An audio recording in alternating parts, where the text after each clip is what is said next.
32 کورنۍ او ورسره کېدونکې نغدي مرسته.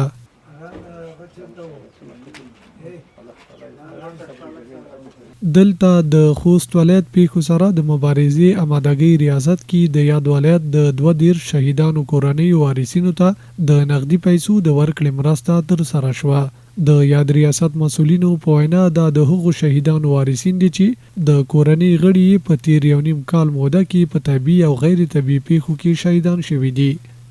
هغه شهیدانو کورنۍ سره کیږي د توزیع چې د طبي پیښو او غیر طبي پیښو لکه ورلګیدنې سیلابونو او کور غورځېدلو له امله شهیدان شوي وو او د نن یوې کورنۍ دپاره شهید کورنۍ وارث دپاره 40,000 افغانۍ په نظر کې نیول شوي دي او د یوه 4 کسیزه کمیټې په حضورداشت دې ته ترسره کېږي انشاءالله. بلور خوست مرستیال والی د شهیدانو وارثینو ته د تورته د نورو مرستو ډاډ هم ورکړ او زیاتولی چې د اسلامي امارت مشران د خپل ټولو هیوادوالو دردونه خپل درد ګڼي او په درملنه کې به یې هیڅ څیز ونه سپموي. مرستیال والی د شهیدانو وارثینو ته همدارنګه ویل چې په داسې لویو تکلیفونو صبر کول لوی اجر لري چې الله تعالی جل جلاله به یې موږ ته راکوي.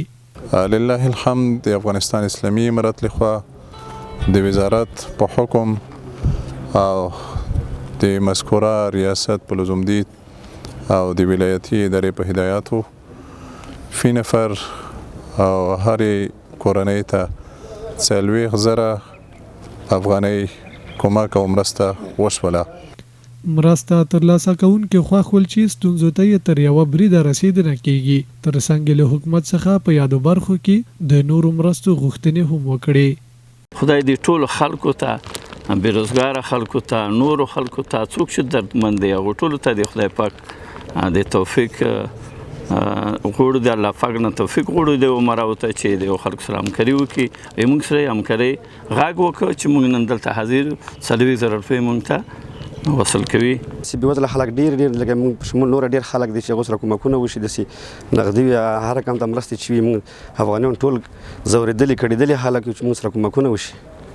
د یادونې ده چې د یاد ریاست مسؤلینو زیاتوله په تیر یو نیم کال کې تر 1900 زیانمنو شویو کسانو ته په بېلابېلو برخو کې د خوراکي او غیر خوراکي توکو مرسته کړې ده.